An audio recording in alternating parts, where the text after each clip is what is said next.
Interim গভর্নমেন্টের তালবাহানা আমরা শঙ্কিত হয়ে যাচ্ছি। যে মানুষ 5 টাকাতে এক কাপ চা খেতে কিনা খেতে পারে না, সে এখন প্লেনে চলে। বর্তমান সরকারের এটা দায়ী। অতীতের সমস্ত রেকর্ড ভেঙে দিয়ে বাংলাদেশ জাতীয়তাবাদী দল এক দুর্গে পরিণত হয়েছে।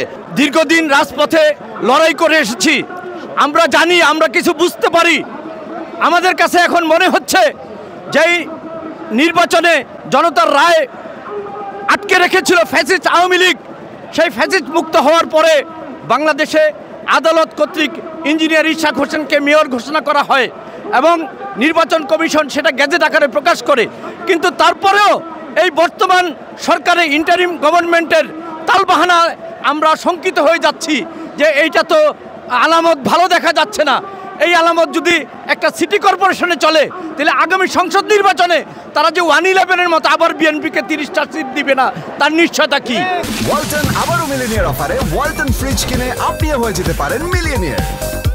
মিলিনিয়ার ছড়াছড়ি দেশ জুড়ে, এটা শুধু ওয়ালটনই পারে। নষ্ট তো ওরাই করছে, ওরাই তো বড় রাজনীতি করছে। এই সমানকরা ওরা সবচেয়ে বেশি খারাপ, ওরাই খারাপ। এই যে আসিফ মোহাম্মদ, তারপর নাহিদ হাসান, ওরা যারা আছে এরা সব খারাপ, ওরা ভালো না। ওরা রাজনীতি ওরা এগুলো কি করছে, ওরা তো বেশি খারাপ। যে মানুষ 5 টাকাতে এক কাপ চা খেতে কিনা খেতে পারে না, সে এখন প্লেনে চলে। কেন চলে? অবশ্যই এগুলা ওদেরই কাজ সাজি, ওরাই করছে। অবৈধ হচ্ছে আপনার যেটা জাতীয় সংসদ নির্বাচন, কিন্তু সিটি কর্পোরেশনের নির্বাচনটা এটা কিন্তু আলাদা পন্থায়।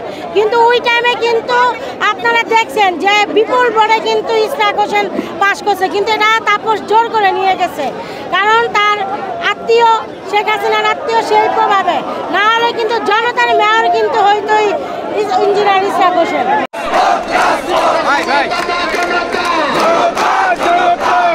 দায়ী বর্তমান সরকারের এটা দায়ী। ওনারা চাইতেছে না যে ইশরাক ভাইকে ক্ষমতায় দিলে হয়তো ওনারা ষড়যন্ত্র করতেছে, যদি আমাদের বিএনপির কোনো কর্মী ক্ষমতায় যায় বা ওনাদের যদি মেয়রে শপথ গ্রহণ করে, তাহলে ওনারা এটা দুর্বল মনে করতে পারতেছে। এটার কারণে সেক্ষেত্রে ওনারা চাইতেছে না যে ইশরাক ভাই ক্ষমতায় দেখ বা উনি শপথ গ্রহণ করুক। 5 তারিখের যে আন্দোলনের, আগস্টের 5 আন্দোলনের মধ্য দিয়ে আমরা যে গণতন্ত্রের উদ্ধার করেছি, 17 বছরের আন্দোলনের মধ্য দিয়ে বিএনপি আজকে যেই উচ্চতর অবস্থানে আছে, এই অবস্থানে আমরা মনে করি আজকে কি জানি বিএনপির সর্বোচ্চ অবস্থানে রয়েছে। এই সর্বোচ্চ অবস্থানকে সুদৃঢ় করার জন্য আমরা মনে করি, আপনি আমাকে যে প্রশ্ন করেছেন, সারা বাংলাদেশে শুধু ঢাকাতে নয়, দক্ষিণে নয়, সমস্ত বাংলাদেশে বিএনপি এমন এক জনপ্রিয়তার শীর্ষে রয়েছে। অতীতের সমস্ত রেকর্ড ভেঙে দিয়ে বাংলাদেশ জাতীয়তাবাদী দল এক দুর্গে পরিণত হয়েছে। আমি মনে করি আগামী নির্বাচন যদি হয় এবং ঢাকা দক্ষিণ সিটি কর্পোরেশনের নির্বাচনে সর্বোচ্চ ভোটের ব্যবধানের মধ্যে আমাদের প্রয়াত মেয়র জনাব সাদেক হোসেন খোকার সাহেবের উত্তরসূরি জনাব ইশরাক হোসেন ইঞ্জিনিয়ার অবশ্যই জনপ্রিয়তার শীর্ষে থেকে এবং ঢাকার মেয়র নির্বাচিত হবে।